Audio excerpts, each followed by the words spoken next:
Hello everyone, welcome back to the world of English. നാളത്തെ English എക്സാമിനെ കുറിച്ച് ആലോചിക്കുമ്പോൾ നിങ്ങൾ ഏറ്റവും കൂടുതൽ ടെൻഷൻ അടുപ്പിക്കുന്ന ഒരു സെക്ഷൻ 20 മാർക്കിൻ്റെ ഗ്രാമർ ചോദ്യങ്ങളാണ്. ഉറപ്പായിട്ടും നമ്മളത് കൃത്യമായി പ്രാക്ടീസ് ചെയ്യാതെ നമ്മുടെ ബേസ് സ്ട്രോങ് അല്ലാതെ നമുക്കിത് ടാക്കിൾ ചെയ്യാൻ വേണ്ടി പറ്റില്ല. ആദ്യം നിങ്ങൾ മനസ്സിലാക്കേണ്ടത് 6 ഗ്രാമർ ടോപ്പിക്കുകളിൽ നിന്നാണ് ചോദ്യം വരിക. എത്ര? 6 ഗ്രാമർ ടോപ്പിക്കുകൾ. അതിൽ ഒരു ടോപ്പിക് എന്ന് പറയുന്നത് എഡിറ്റിംഗ് ആണ്. ഫോർ എക്സാമ്പിൾ, നിങ്ങൾക്ക് പഠിക്കാനുള്ള ഏതെങ്കിലും ഒരു ചാപ്റ്ററിൽ നിന്ന് നിങ്ങൾക്കൊരു പാസേജ് തരും. എന്നിട്ട് ആ പാസേജിൽ ഒരു 4-5 മിസ്റ്റേക്സ് തന്നിട്ടുണ്ടാവും. ആ മിസ്റ്റേക്സ് എന്ത് ചെയ്യുക? കറക്റ്റ് ചെയ്യുക, അതിനെ എഡിറ്റ് ചെയ്യുക. ഇതാണ് ഒരു ടൈപ്പ് ക്വസ്റ്റൻ എന്ന് പറയുന്നത്. ഇപ്പോൾ ഇവിടെ നോക്കി, ഇവിടെ 4 മിസ്റ്റേക്സ് തന്നിട്ടില്ല. നിങ്ങൾ നോക്കുമ്പോൾ തന്നെ മനസ്സിലാവും ഇവിടെ ഹാവ് അല്ല വരേണ്ടത്, കാരണം ഈ പാരഗ്രാഫ് മുഴുവൻ V2-ലാണുള്ളതുകൊണ്ട് ഇവിടെ ഹാഡ് ആണ് വരേണ്ടത്. ഇവിടെ പ്രിൻസിപ്പളിൻ്റെ സ്പെല്ലിംഗ് തെറ്റിയിട്ടുണ്ട്, അപ്പോൾ സ്പെല്ലിംഗ് മാറ്റി പ്രിൻസിപ്പാൾ എന്ന് എഴുതണം. ദെൻ ഇവിടെ ബി ഇറ്റ് വുഡ് എന്ന് പറഞ്ഞ ഫ്രേസ് മിസ്റ്റേക്കാണ്, അത് ഇറ്റ് വുഡ് ബി എന്നാക്കിയത് കറക്റ്റ് ആവും.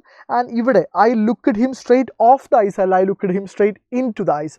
ഞാൻ പറഞ്ഞു വന്നത്, എഡിറ്റിങ്ങിലെ ചോദ്യങ്ങൾ നമ്മൾ ചെയ്ത് തന്നെ പഠിക്കണം.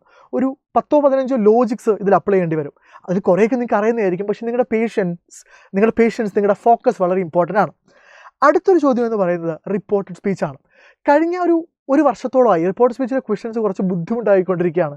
ഏത് രീതിയിൽ വന്നാലും എഴുതാൻ പറ്റുന്ന കുറച്ച് ട്രിക്സും കാര്യങ്ങളൊക്കെ ഇന്ന് വൈകുന്നേരം 7 മണിൻ്റെ ലൈവിൽ നമ്മൾ പറയും. പക്ഷേ ചോദ്യങ്ങൾ നമുക്ക് ചെയ്ത് തന്നെ പഠിക്കണം. അവിടെ ഇതൊരു സാമ്പിൾ ക്വസ്റ്റൻ ആണ്. സർജൻറ്റ് ചോദിക്കുന്നു, how much money did you steal? നിങ്ങൾക്ക് റിപ്പോർട്ട് ചെയ്യാൻ പറ്റുന്നുണ്ടോ നോക്കി. ഇങ്ങനെയാണോ നിങ്ങൾ റിപ്പോർട്ട് ചെയ്യാൻ നോക്കിയാൽ മതി. Sergeant asked John how much money he had stolen എന്നാണോ നിങ്ങൾ റിപ്പോർട്ട് ചെയ്യുന്നത് ആലോചിച്ചാൽ മതി. ഇനി അല്ലെങ്കിൽ നിങ്ങൾ വൈകുന്നേരം 7 മണിയുടെ ലൈവിൽ വാ, നമുക്ക് അവിടെ നിന്ന് സെറ്റാക്കാം. ഇത്രേ ഉള്ളൂ കാര്യം. അതായത് ഈ ഡിഡ് പ്ലസ് സ്റ്റീൽ വന്നാൽ അത് V2 ആണ്. ഡിഡ് പ്ലസ് ബേസ് ഫോം വന്നാൽ അത് V2 ആണ്. V2 വന്നാൽ എന്താവും? ഹാഡ് പ്ലസ് V3 ആവും. ഇനി ചില ക്വസ്റ്റനിൽ എന്ത് വരും? ഡു പ്ലസ് ബേസ് ഫോം വരും. അപ്പോൾ അത് എന്താവും?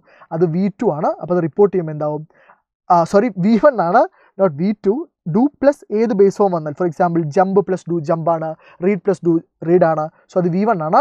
അത് റിപ്പോർട്ട് ചെയ്യുമ്പോൾ എന്താവും? V2. അപ്പോൾ ഇങ്ങനെ ഡു ഡസ് ഡിഡൊക്കെ വരുന്ന കേസുകൾ ഇപ്പോൾ നിങ്ങളെ ബുദ്ധിമുട്ടിക്കാൻ വേണ്ടി ചോദിക്കുന്നുണ്ട്. അപ്പോൾ അത്തരമുള്ള ചോദ്യങ്ങൾ നിങ്ങൾ എന്ത് ചെയ്യണം? റിപ്പോർട്ടർ സ്പീച്ചിൽ നോക്കി പോകണം. ഓക്കെ, അടുത്ത ടോപ്പിക്ക് ഫ്രേസൽ വേർബ്സ് ആണ്. ഇതിനെക്കുറിച്ച് എനിക്ക് 1-2 കാര്യങ്ങൾ പറയാനുണ്ട്. 9ാം ക്ലാസ്സിൻ്റെ പുതിയ ടെക്സ്റ്റ് ബുക്ക് വന്നല്ലോ. അപ്പോൾ 9ാം ക്ലാസ്സിൻ്റെ ആദ്യത്തെ ഓണപരീക്ഷ നടന്നു. നിങ്ങളുടെ ഓണപരീക്ഷ നടന്നു.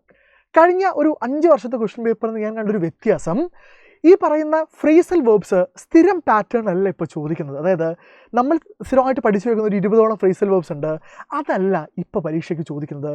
അത് കുറച്ചുകൂടി ടെക്സ്റ്റ് ബുക്ക് ഓറിയൻറ്റഡ് ആയിട്ടില്ല. നിങ്ങൾ ആ പാസേജ് കൃത്യമായി വായിച്ചാൽ നിങ്ങൾക്ക് മീനിങ് ഗസ് ചെയ്യാൻ പറ്റുന്ന തരത്തിലുള്ള ചോദ്യങ്ങളാണ് ചോദിക്കുന്നത്. ഇതൊരു മോഡൽ ക്വസ്റ്റ്യൻ ആണ്. ഇതുപോലത്തെ ക്വസ്റ്റ്യൻസ് നമുക്ക് ഡിസ്കസ് ചെയ്യാം. പക്ഷേ ഫ്രേസൽ വേർബിൽ അങ്ങനെ ഒരു കാര്യം നിങ്ങൾ മനസ്സിൽ വെക്കാം. അടുത്തത് പ്രപ്പോസിഷൻസ് ആണ്. കമ്പാരിറ്റീവ്ലി എളുപ്പമുള്ള ഒരു ചോദ്യമായിരിക്കും. നിങ്ങൾക്ക് തന്നിരിക്കുന്ന ടെക്സ്റ്റ് ബുക്കിൽ ഏതെങ്കിലും ഒരു ചാപ്റ്ററിൽ നിന്ന് 4 ചാപ്റ്ററിൽ നിന്ന് ഏതെങ്കിലും ഒരു പാസേജ് തരും. എന്നിട്ട് ആ പാസേജിൽ ഇന്ന്, അറ്റ്, ഓൺ, ഓഫ് പോലെയുള്ള പ്രപ്പോസിഷൻസ് ആഡ് ചെയ്യാനുണ്ടാവും. എഗെയിൻ അവിടെ നിങ്ങൾ ഫോക്കസ് ചെയ്ത് ലോജിക്കലി ആലോചിച്ചാൽ കിട്ടാവുന്നതേ ഉള്ളൂ. Then noun phrase and verb phrase രണ്ടും ചോദിക്കാറുണ്ട്. നൗൺ ഫ്രേസിൻ്റെ സബ്ജക്ട് പൊസിഷൻ കണ്ടുപിടിക്കാൻ ചോദിക്കാറുണ്ട്, വേർബ് ഫ്രേസ് കണ്ടുപിടിക്കാൻ ചോദിക്കാറുണ്ട്. ഏത് രീതിയിലായാലും അത് പഠിക്കാൻ കുറച്ച് ട്രിക്സും കാര്യങ്ങളൊക്കെ ഉണ്ട്.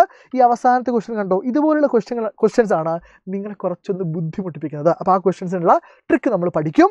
Then last but not the least, conversation completion. ഒരു ചോദ്യകർത്താവ് ബുദ്ധിമുട്ടാക്കണം എന്ന് വിചാരിച്ചാൽ ബുദ്ധിമുട്ടിക്കാൻ പറ്റുന്ന ഒരു ചോദ്യമാണ് കോൺവെർസേഷൻ കംപ്ലീഷൻ. കാരണം അവിടെ യെസ് ഓർ നോ ക്വസ്റ്റൻ ഉണ്ട്, WH ക്വസ്റ്റൻ ഉണ്ട്, ക്വസ്റ്റൻ ടാഗ് ഉണ്ട്, ഹാഡ് ബെറ്റർ ഉണ്ട്, ഇഫ് ക്ലോസ് ഉണ്ട്. ഇതാണ് ഒരു മോഡൽ ക്വസ്റ്റൻ. സോ ഇതുപോലെയുള്ള ക്വസ്റ്റൻസ് ഒക്കെ നമുക്ക് എന്ത് ചെയ്യണം? ഇന്നത്തെ ലൈവിൽ ചെയ്ത് പഠിക്കണം. നിങ്ങൾ യാതൊന്നും കൊണ്ട് പേടിക്കേണ്ട. ഏറ്റവും പുതിയ മെത്തേഡിന്, ഏറ്റവും പുതിയ സ്ട്രക്ചറിന് വേണ്ടി തന്നെയാണ് നമ്മളും പ്രിപ്പയർ ചെയ്യുന്നത്.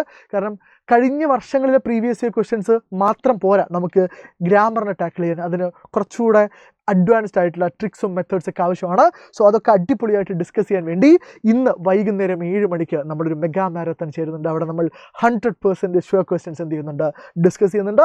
മാക്സിമം നിങ്ങളുടെ ഫ്രണ്ട്സിലേക്കൊക്കെ ഈ വീഡിയോയുടെ ലിങ്കും നമ്മുടെ ലൈവിൻ്റെ ലിങ്കും എന്ത് ചെയ്യുക, ഈ വീഡിയോ നിങ്ങൾ ഷെയർ ചെയ്തിട്ടില്ലെങ്കിൽ കുഴപ്പമില്ല, ലൈവിൻ്റെ ലിങ്ക് എന്ത് ചെയ്യുക, മാക്സിമം ആളുകളിലേക്ക് ഒന്ന് ഷെയർ ചെയ്യുക. So I will see you today sharp at 7 PM. Thank you everybody.